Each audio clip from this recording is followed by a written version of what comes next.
Okay, so here's this question, and we're going to apply the rules of implication logic to solving this. So let's go through these and pick out the implications. Remember, implications are if-thens.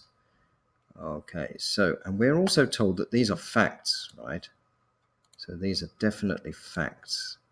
So each one of these is true. In other words, the result of this whole sentence is true. So we could say this is true. Now, each one of these is true. So we can say this is equal to true. And if we look at what these things are, each one of these is, just keep that there, is a proposition. So this is a proposition. Peter was in the kitchen. Okay. At the time of the murder yeah, but everything is at the time of the murder in this particular question. So I'm just going to leave it as Peter was in the kitchen, save me writing too much. And the second bit here is Ian killed Nathan using poison. Okay, so this is our second proposition. Now let's have a look at that. So let's call this red one our P, and this blue one here is our Q. What we've got is P, if P, then Q, and the result is true. So let's remind ourselves of our table. So we've got, so how are we going to do this? The easiest way to do this. Yeah, I'm afraid I didn't bring my, so it's a bit more difficult to do. So we've got P and Q, and we've got P implies Q. P implies Q. So here we've got false,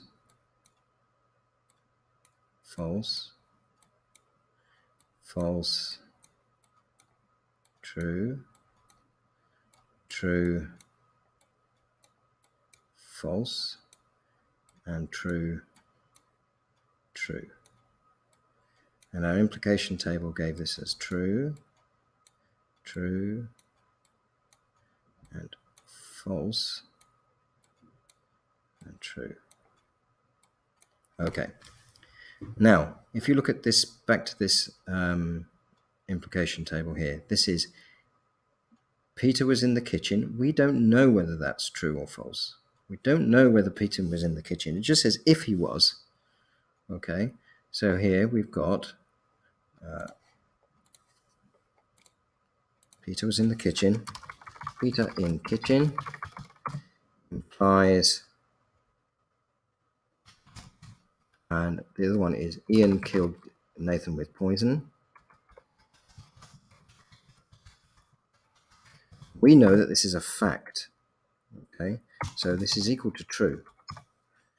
In other words, what we've got is this Peter was in the kitchen is corresponding with this P column. Ian killed Nathan with poison. That's our Q column. And our true is this final column here. The answer, the P implies Q. So we know that's true. So we're only looking at these two possible results and this one here. This cannot be the result of this. So we're looking for something implies Ian killed Nathan with poison. Well, we know if you look at A that Nathan was killed by a blow on the head. So this is false. So we're looking for something we don't know, question mark, implies false equals true. So we've got false in the second column, true in the third column. So where's that? False in the second column, true in the first column, and therefore that's the only place where you got false, true. This is true, true, false, false, true, true. So therefore, this P must have been false.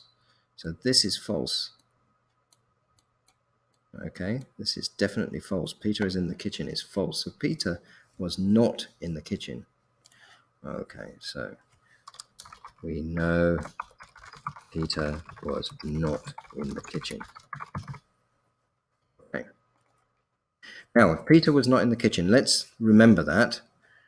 Okay, so, and we've dealt with this one now. Let's have a look. Look at E. If Peter was not in the kitchen, well, this thing now is true. That's true. Martin was not in the dining room, so this is something that we don't know. Martin was not in the dining room. We don't know whether he was in the dining room or not when the murder was committed, but we know that this is a fact, this thing, so this is true. So here we're looking for true, unknown, true. So we go to our table. We need a true, unknown, true. So true, unknown, true. That's the only one where we've got true here and true here. This is false, true, true, false, true, true. We've got true, unknown, true. True, unknown, true. So therefore our unknown is true.